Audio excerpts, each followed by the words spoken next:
Hello everyone and welcome back to another Wizard 101 video. Now today I'm going to be doing another guide type video, and as you could probably see by the title, it's the Wintertusk gear versus the Waterworks gear. Now if you didn't know, at level 56 you can craft gear in Wintertusk that is similar and almost on par to the Wintertusk gear. This is a nice alternative for a lot of people who don't want to spend hours of their day farming for, you know, the Waterworks gear in a very long dungeon, and it can just generally be a bit easier, especially if you are done crafting. So I'm gonna kind of today, first I'm going to show you where the crafting vendor is so that you kind of know what it is, and then I made a Google Doc that I'm going to show you of all of the stats compared to each other, so you can kind of see which ones you should maybe go for, and like basically it's just a comparison. You'll see. So first you're going to want to come to Switzerland and go to Thera's house right here in the teleporter, and then you walk right down here. Obviously you don't have to go to Thera's house first. You can just walk here. Actually, I think it's further away if you do what I just did. It definitely is further away. You should just walk from here over to here to Carrick's Strong Thread right over here. He sells the level 56 recipes. So you come up to him and you can see right here he's got the chief stuff, and you can see it's not bad actually at all at first glance. You can see it gives a lot of damage, a lot of crit, decent stats, and it's actually not that difficult to craft at all, which is probably one of the better parts of it. The hardest thing might be like the amber. That's going to be the most, or not amber, the aether, which is going to be the most expensive thing. But this is where he is, right here on the map. I just wanted to show you that first so that you can kind of understand a bit more about the Wintertusk gear before I go over it. Now, boom, here we go. This might look intimidating at first, but trust me, it's not intimidating. I spent like, I don't know, probably about 15 minutes setting it up.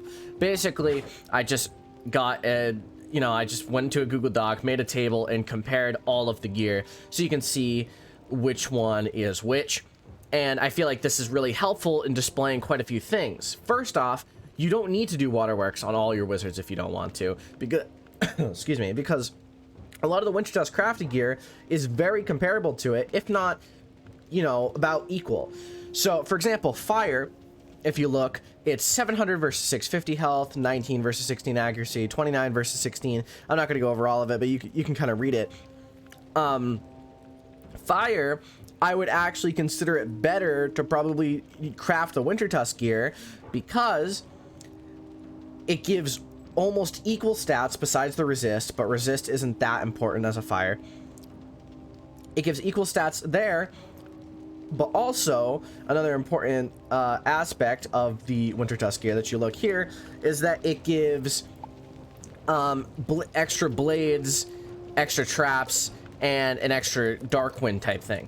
The reason why that's important is because you can start doing blade stacking. So a plus 40 fire blade at level 60 plus the original plus 35 fire blade is really good. It's really powerful, and it gives a reason why maybe even if you only wore one piece of gear, you would wear the hat over possibly the Waterworks hat. Now obviously it gives slightly less stats, but realistically that's only marginal up until, you know, the later levels. That's, you know, the difference between say 48 damage and 47 damage is nothing. So for someone like fire, I would recommend going for it.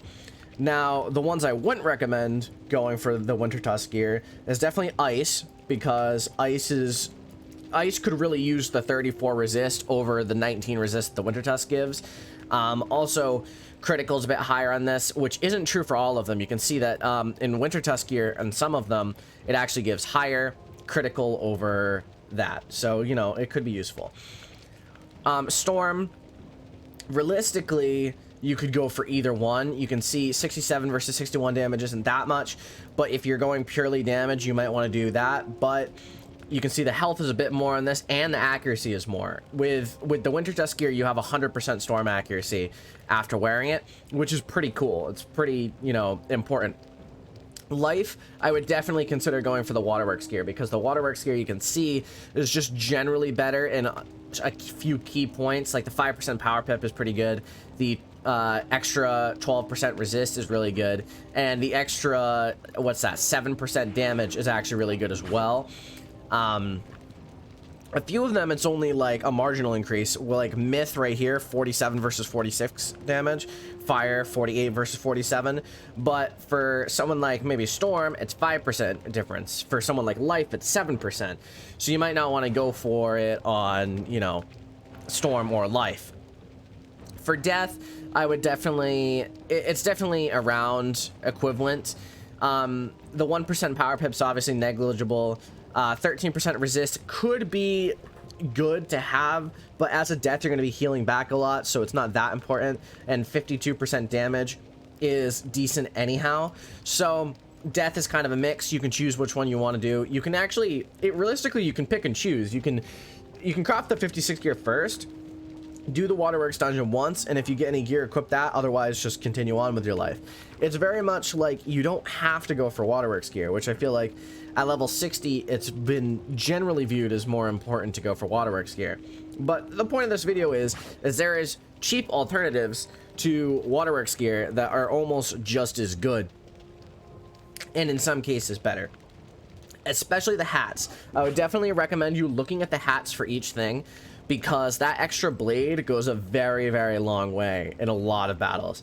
So you definitely want to see if you can get that.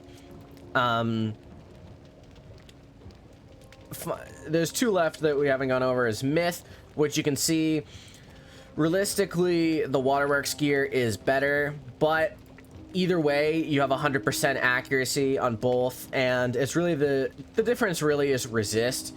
If you really want to go for that 31% resist, you obviously can, but 17% is enough, and it will last you a little bit. Finally is balance, and balance is one of the only ones I would definitely heavily recommend going for the Waterworks, specifically because of that extra 7% power pip, extra 4% resist, which realistically 4% resist isn't that much, and the extra 3% damage. I guess I went heavily, but definitely balance, you want Waterworks gear. Power pip is always something I like, and an extra 7% is really good. So again, maybe you're going to want to pick and choose on which one you want, but that's basically it. I'm gonna see if I can make a shareable link to this document so that you can look at it in the description if you want to, so you can kind of see which one you might want to go for instead of pausing the video. But let me tell you, it doesn't really matter. At level 56 to 60, you're probably going to use either one of these up until for a very long time, actually, because it definitely is worth it for these. They're definitely one of the better gears in the game. And actually, one thing that I kind of like about the Wintertusk gear is that the Waterworks gear is a little bit better. So you're less likely to want to switch it out for something like the Atlantean gear. But with the Wintertusk gear, you might be more likely to want to, you know, switch and see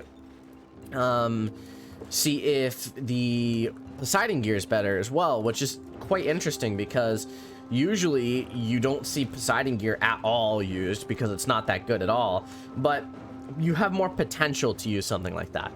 But that's basically it for this video. I hope this was helpful to you guys, and I hope that someone, you know, found it to be helpful. I know that I wish at level 56 someone told me that there was gear almost equal to Waterworks gear, because I probably wouldn't have spent so much time farming for Waterworks gear. Waterworks gear is just generally annoying to get, and realistically you don't need it, which is what I feel like is the most important thing to come across, is you don't need the gear when you have gear that's incredibly similar in stats to it. Maybe on some, maybe you'll still want to farm for it, that's okay. This is just to let you know, expand your knowledge of the game, potentially. And yeah, so that's it for this video. If you enjoyed, please drop a like, hit the sub button if you found it helpful as well. And let me know if you want any more guides in the comments, like which ones you could potentially find useful, questions you've had about the game. That's it. Thanks for watching. See you in the next video.